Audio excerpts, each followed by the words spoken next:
Hello and welcome, Burnsville High School, to Unit 2. In this unit, we're going to talk about the idea of expansion and imperialism and how the American society and identity changed as a result of this imperialism. So let's go ahead and do it. Perfect. Imperialism is, as by definition, a policy in which a stronger nation extends their economic, political, or military control over weaker territories. So what that means is one country, say Great Britain, has decided that they're going to take over a different colony. So it could be, South Africa or India or different parts like that, and they're going to control them economically speaking, politically, or the lunch bell, or militarily. So if someone's weaker than them, they're going to take over and impart their policies and rules and regulations on that society that they have taken over. So that's a weaker country that can't fight back. And so it's said as a result of Great Britain and England's imperialistic policies that the sun never set on the British Empire. Every facet of the world had a British colony that was under English control or under English imperialism.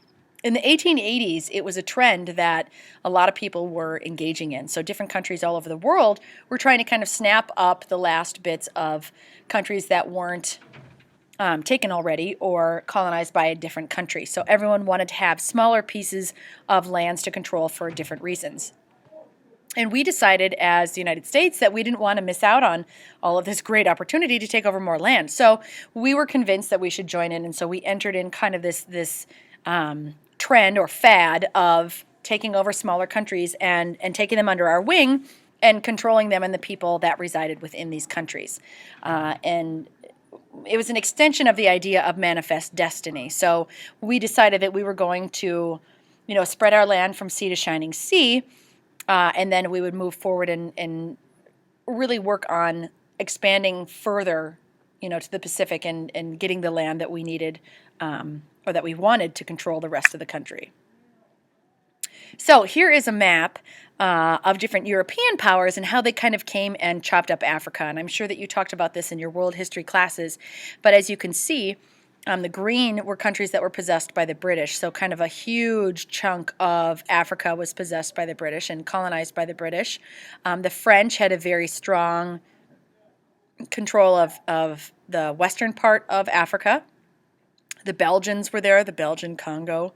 Portuguese had a couple different countries. The Italians, Ethiopia, Somalia, and Libya. And the Spanish had some control too. So this is a Spanish colony, and this is a Spanish colony. So a lot of different areas were being taken over in Africa and other weaker parts of the world by different European countries. In terms of where we had imperialistic nations, we have this kind of light orange color here. So a lot of the same other countries are represented. But the United States, we had Alaska, the Aleutian Islands here. We did a lot in the Caribbean, and then also over here. And some of these were strategic in terms of where they fell on the map. But we wanted to get into the kind of trend and the fad that was colonization, and so we extended our boundaries, if you will. There were three main reasons why American imperialism took off. So the first one was competition among industrialized nations. And so what we did is we wanted to be competitive with the French, with the British, with the Germans, saying that we have other areas and other ways of getting natural resources and new markets of people to sell stuff to. So we not only have places to get raw materials, but then we can turn around and sell our goods to them. And so we were giving ourselves money twice over. In 1865, we had $234 million in exports, and by 1900, we had $1.5 billion in exports, and that's as a result of, obviously, recovery from the Civil War, but also because we were expanding our goods to new markets and to new people who we could ultimately force to buy our goods. The second factor that fueled American imperialism was competition politically and militarily. They were building a global presence. The British were, the French were, the Germans were, the Dutch were, the Portuguese were. So we wanted to also, and to be able to extend out where we had different military repositories and different political influence throughout the world.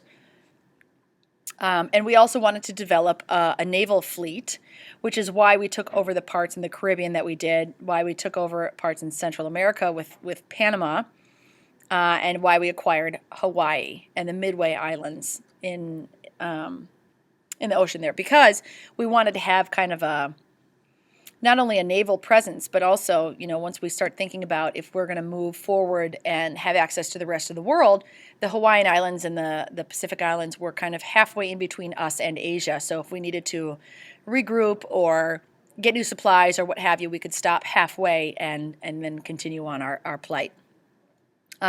We also got the control of what would be the Panama Territory as a result of wanting to be able to kind of cut through and make that canal.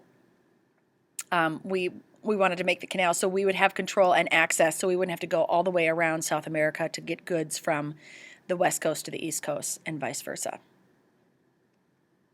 And the last factor that fueled American imperialism was we believed that we were better than other people. We believed that racially, culturally, we were better than other people. And so we believed that it was in our power and in our right to go to other countries and say, hey, here's how you do it right.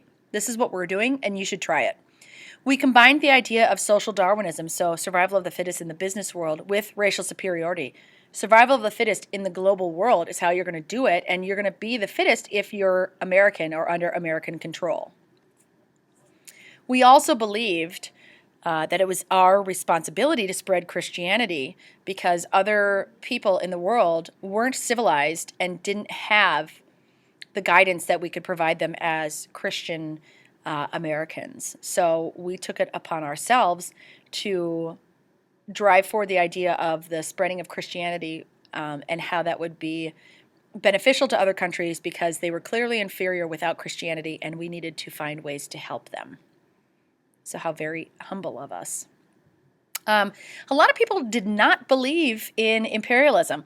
Not all Americans wanted it. They objected on moral grounds. Why would we go to a country and take over their country and tell them that this is what you're going to do?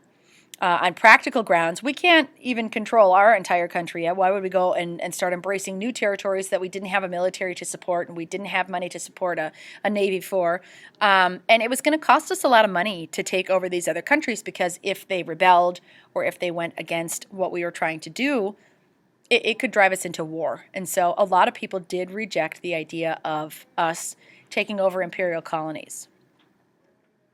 As a result of imperialism, we did build a stronger navy because we had access to those islands in the Caribbean, and we wanted to be able to protect those lands. There they are, the islands in the Pacific and the Caribbean. We also developed what was called an open door policy with China. Lots of other foreign countries had been trading with China for a very long time, and they'd established good relationships with China. And we kind of came in at the end and said, hey, we want to trade with China too, so we should just create an open door policy where anyone can trade with China. Because we'd clearly missed the boat on engaging in trade with China thus far, and so we kind of developed our own policy that made us have the same advantages that other countries who had acted prior to this with China already had access to. So we basically opened the door for ourselves and forced other people to open the door to us to be able to engage with China. And also we have the Panama Canal that's built. And if you ask me in class, I will tell you a very interesting story about the Panama Canal. Okay.